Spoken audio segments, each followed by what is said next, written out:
आदरणीय बंधुओं, माताओं व मेरी प्यारी बहनों, राधे राधे। आप सभी का हमारे YouTube चैनल जीवन की धारा पर बहुत बहुत स्वागत है। बंधुओं, आज हम इस वीडियो में भगवान शिव की कथा सुनेंगे, जिसे सुनने सुनाने से भगवान शिव की कृपा से मनुष्य हर प्रकार के भय से मुक्त हो जाता है। कथा सुनने के बाद यदि आप हमारे चैनल पर नए हैं तो कृपया हमारे चैनल को सब्सक्राइब करें, बेल आइकन को प्रेस करें ताकि हमारी वीडियो की नोटिफिकेशन सबसे पहले आप तक पहुंचे। वीडियो को शेयर व लाइक भी जरूर करें। कथा के अनुसार नर्मदा के तट पर बसे एक छोटे से नगर धर्मपुर में विश्वानर नाम के एक मुनि रहते थे। उनकी पत्नी का नाम शुचिमती था। मुनि व शुचिमती के कोई संतान नहीं थी। वह दोनों भगवान शिव के परम भक्त थे। एक दिन शुचिमती ने अपने पति से कहा कि वह भगवान शिव के समान पुत्र चाहती है। पत्नी की इच्छा पूर्ति व संतान की चाह को लेकर मुनि विश्वानर भगवान शिव की आराधना व तपस्या हेतु काशी आ गए। वहां मुनि ने भगवान शिव की वीरेश लिंग की आराधना की और कठोर तप किया। उनकी तपस्या से भगवान शिव प्रसन्न हुए।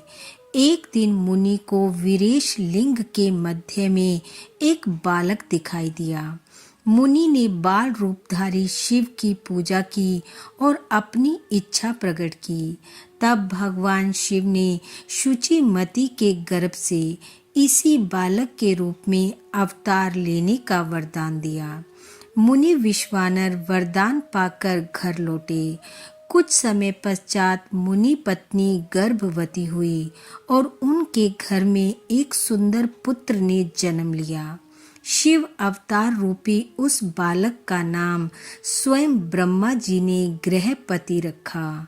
बालक गृहपति की बाल लीलाएं देखने स्वर्ग से देवी देवता स्वयं आते। एक बार नारद जी बालक गृहपति के दर्शन हेतु आए। गृहपति को देखकर नारद जी ने कहा, यह बालक सर्वगुण संपन्न है, परंतु 12 वर्ष की आयु में इसे बिजली अथवा अग्नि द्वारा भय उत्पन्न होगा। यह सुन मुनि विश्वानर व देवी शुचिमती चिंतित हो उठे।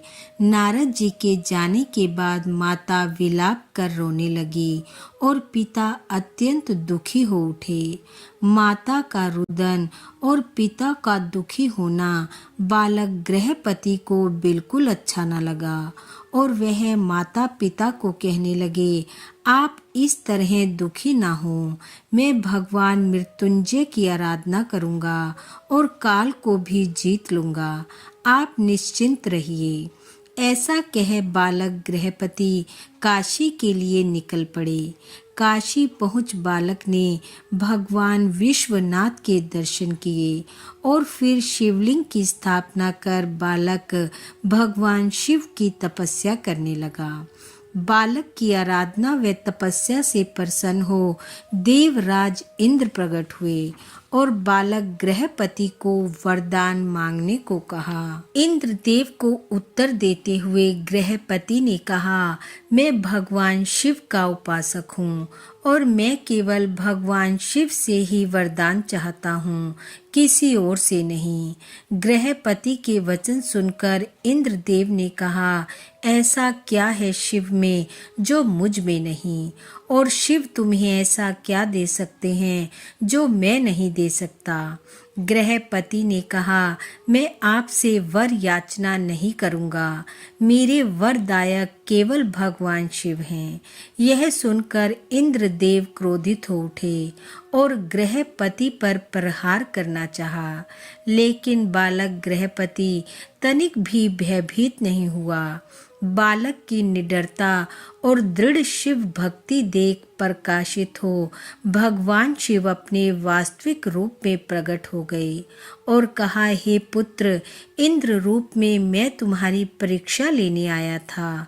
मैं ही तुम्हारा आराध्य शिव हूँ।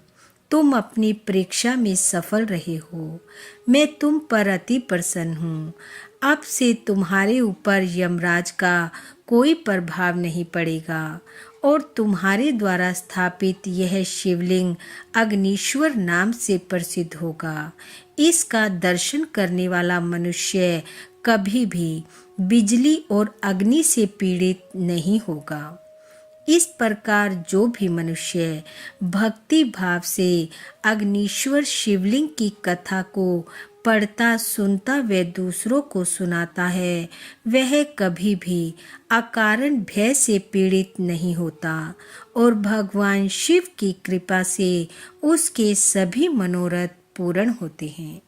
बोलो भगवान महादेव की जय। बंधु, भगवान शिव की कृपा आप व आपके परिवार पर सदैव बनी रहे। आपका घर आंगन खुशियों से महकता रहे।